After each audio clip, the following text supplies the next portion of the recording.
Hello. I'm just gonna let you sit here and listen to what I think is one of the most rad NES songs of all time. I'll get back to you when it's over.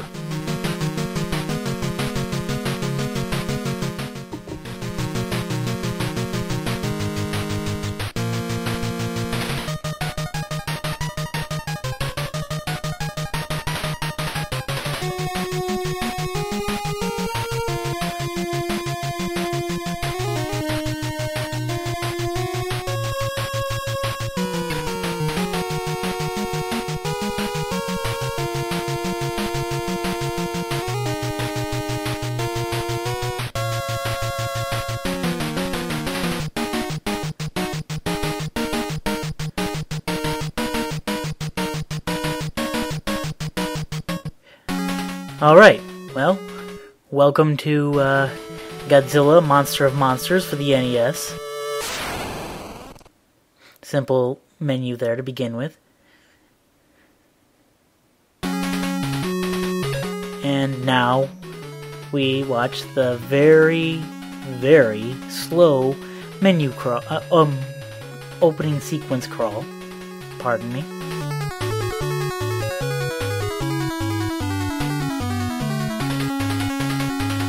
You may notice the planets look a little funny there. In the Japanese storyline, this all begins because the planets of Neptune and Pluto did their funny thing that they do in real life, where the orbits interpose and Pluto is closer to the sun than Neptune is. This apparently revealed the alien planet X, which starts all these shenanigans with us. This is not the first time that Godzilla has encountered aliens from Planet X, as astute viewers of the series might remember. Also, I was not joking about how slow this text crawl is.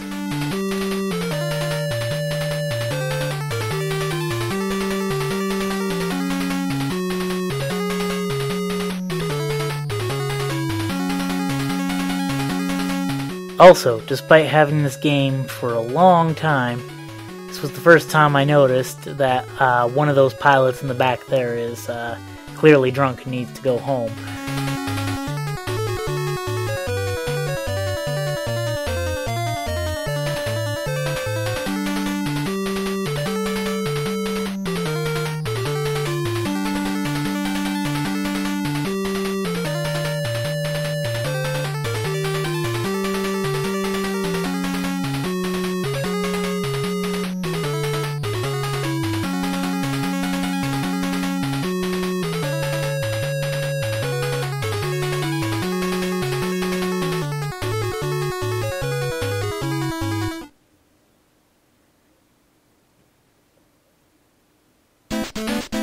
Alright, here we go. As you see, the level is set up almost like a checkerboard of hexagons. Our monsters are on the left, the enemy monsters are on the right. We move them one at a time. Godzilla moves 2 spaces, Mothra moves 6. Godzilla here, he has a punch, he has a kick, he has a tail swipe, and then that power strip at the top indicates his flame breath, which you use with the start button. The tail swipe is probably the strongest physical move. You'll notice the little level gauge at the top.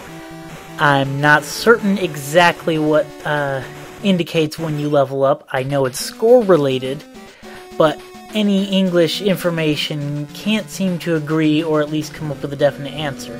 It's somewhere between 100,000 and 120,000 when you level up, in which cases your life and power bars will go up. I believe your physical attacks increase in strength as well, though the power moves do not.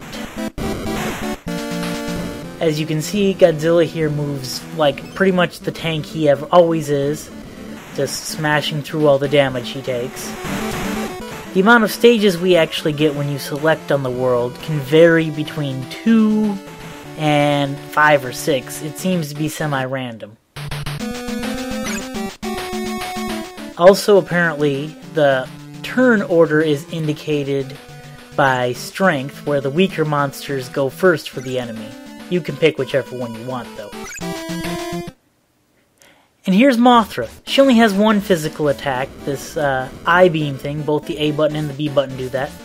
But start makes that fairy dust drop down, as you just saw, which is kind of powerful, but a little bit harder to aim. You see she has larger power and life bars, and also she is a smaller hitbox with more maneuverability. I would argue that she's actually more fragile to enemy blows as well. In fact, sometimes when she even hits an enemy's projectile with her own, it knocks her backwards, like the projectile hit her herself.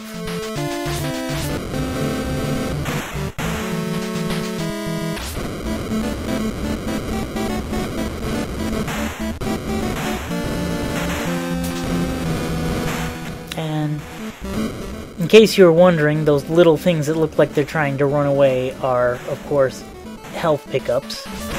As you may have noticed as well, you get damaged quite a bit throughout the chaos of this game. So there's a reason why so many health pickups spawn constantly.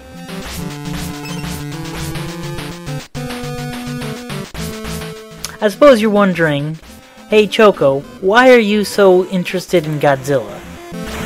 Well, it started for me when I was just a little kid, I would say around 9 or 10, when two things seemed to have happened at the same time. One, I got this game, and then two, I had an issue of the fanzine comic called Monsters Attacks, which lasted only 5 issues, but the issue was a retrospective of Godzilla at the time, where Godzilla vs. Biollante was the newest movie, and they did a breakdown on the entire series up to that point.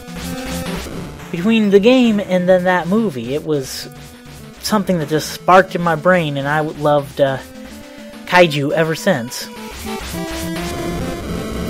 As you may know, on March 16th, a new American Godzilla comes out, and I am very excited about that.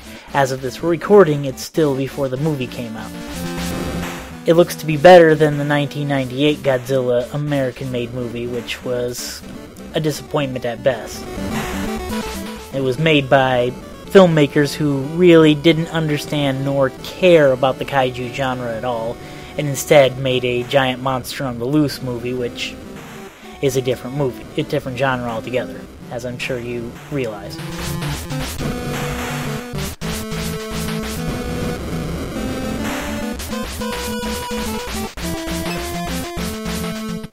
And here is Godzilla, our first boss. He appears in Yog Monster from Space. In the game, I don't believe he has any power energy type attacks. He only hits you with his tentacle there, which does little to no damage. He's quite the pushover. However, with these boss battles, you are on a time limit, and you're about to see what happens once the time limit runs out.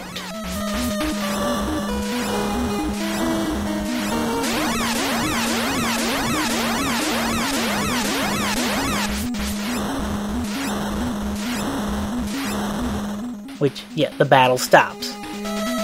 When a monster is not fought in between rounds, he gains a little bit of health back.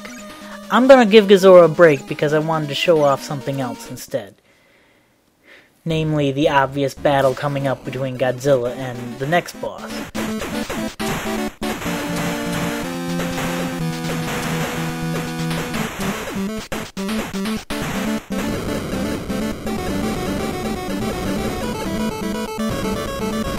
As you can see, the health pickups do restore quite a bit of energy right off the bat, even individually, so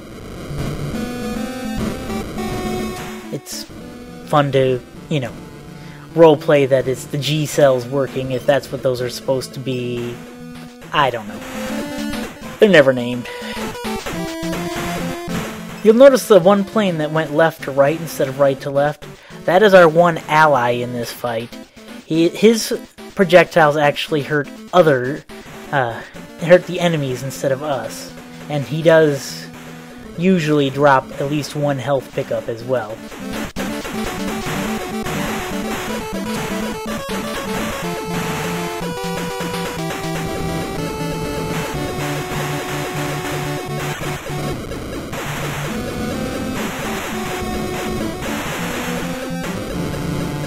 I promise the commentary will be more exciting in the future. This is just my commentary, and I intend on having co-commentators later. But here's Mogira. I don't think he has a physical attack. All he has is fire beams that shoot out. He first appeared in the movie The Mysterians, and as you can see, he's not that difficult. If you duck and tail swipe with Godzilla, he will not attack you. Also, if you position yourself as Mothra just below his nose, he will shoot and miss you because he will aim above you every time, above your hitbox. He's actually pretty easy. I got back up because I had hoped that the timer would run out and we would see that when villains run out of have too low of an energy, they might, during their turn, choose to quote-unquote run away, robbing us of the points to give us a level up like you just saw Mothra gain. Before I proceed, I want to show off a couple things. First off, the D-pad is awkward on the hexagons, as you just saw with Godzilla. Second off, I'm going to be going to a special stage. To actually beat levels, you have to complete the level with the satellite dish at the end of the stage with both monsters.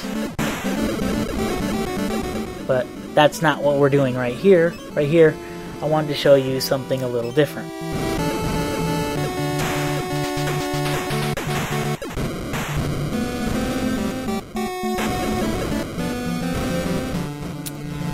These stages do tend to get repetitive after a while because there are a lot of stages in this game. That's probably the one downside to this.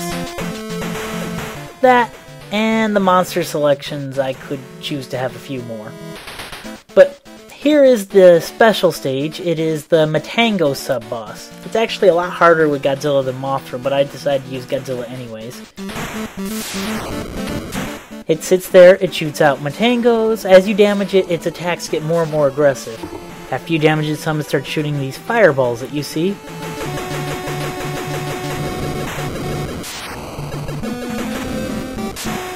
As I'm waiting for my power bar to regenerate enough to fire again, like so. Now it's close to death, so it starts shooting a lot of fireballs at me. As you can see, its hitbox is kind of funny when you're Godzilla, so it's really kind of hard to hit. I actually did not expect to have this much difficulty with it. Maybe it's because I came in at level 2 instead of level 1. Your levels do change how the enemies behave against you.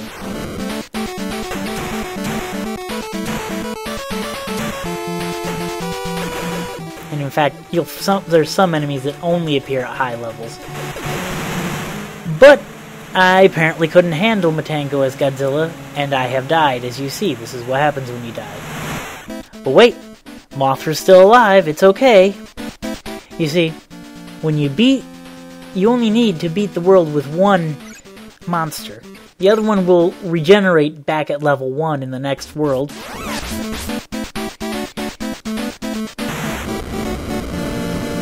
And, however, there is a dick move in that if your second monster dies after the first one has left the planet, then it's game over. So, if you're going to have a monster die, you better make sure the other one's still on the board. This level really is quite simplistic as Mothra because of how deflectable all the projectiles are. It's a little bit harder to tank through as Godzilla.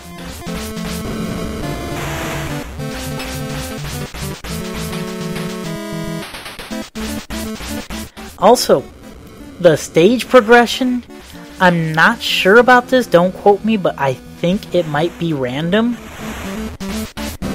And with the exception of if you go to a stage that the other monster's already gone through, the number of stages in that square will won't always necessarily be the same, but the stages that you'll encounter were ones the first monster definitely did encounter as well.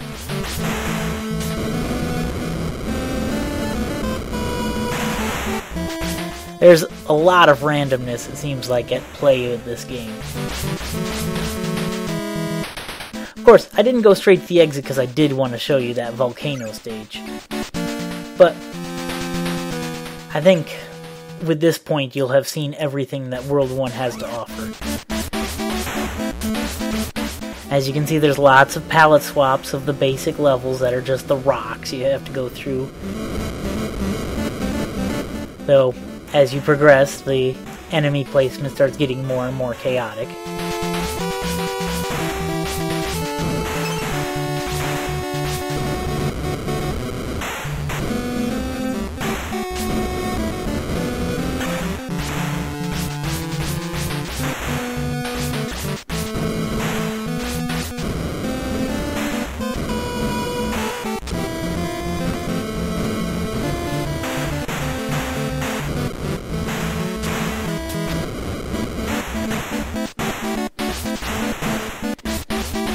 It's really easy to run out of things to say for this game, because, as you can see, it's a long game.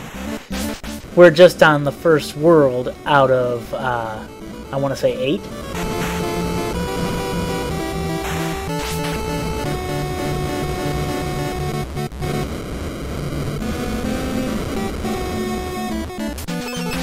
And, unfortunately, it's gonna be a lot of going through these stages like this.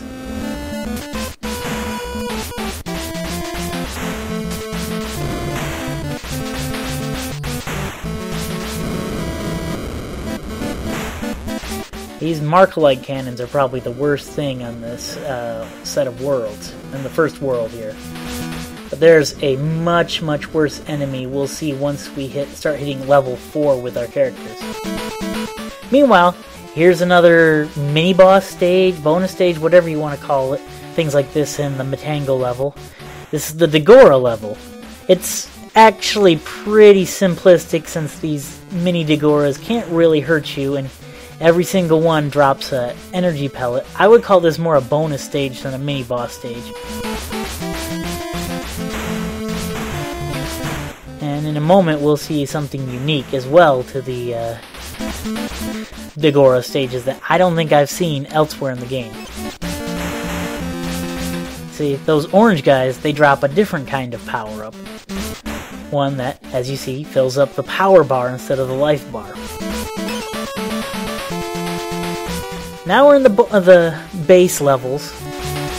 The little cities around the satellite stage are also just filled with these, but that won't get you anywhere. And I know you're thinking, maybe we can fly over the bad guys as Mothra. Well, as you'll see eventually, there is a reason why I can't do that. This stage really does also show off, however, how seamlessly the background is integrated in with the rest of the sprites in the game. I actually find that really interesting as far as 1990 technology goes.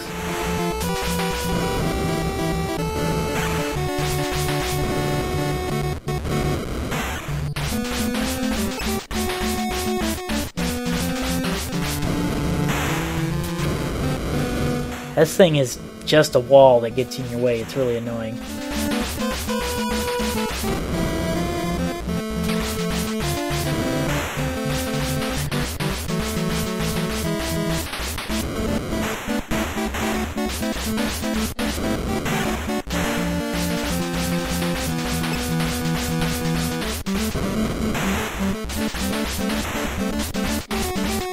Oh, you see that? That's the reason why I can't fly up there. I'll show it again in a second. Once I'm clear of these guys. See? Rockets come flying at you when you go try to fly above the heads of the obstacles. This little thing right here is kind of interesting because sometimes when you destroy the first gun, the explosion travels down the pipe and blows up the other one. I don't know what determines it though. But anyways, here we are done with Planet Earth. Next time, Mars. As you see, Godzilla is back, but he's not the only one. We now also have a return of Mogira and Godzilla, as well as a new monster to fight.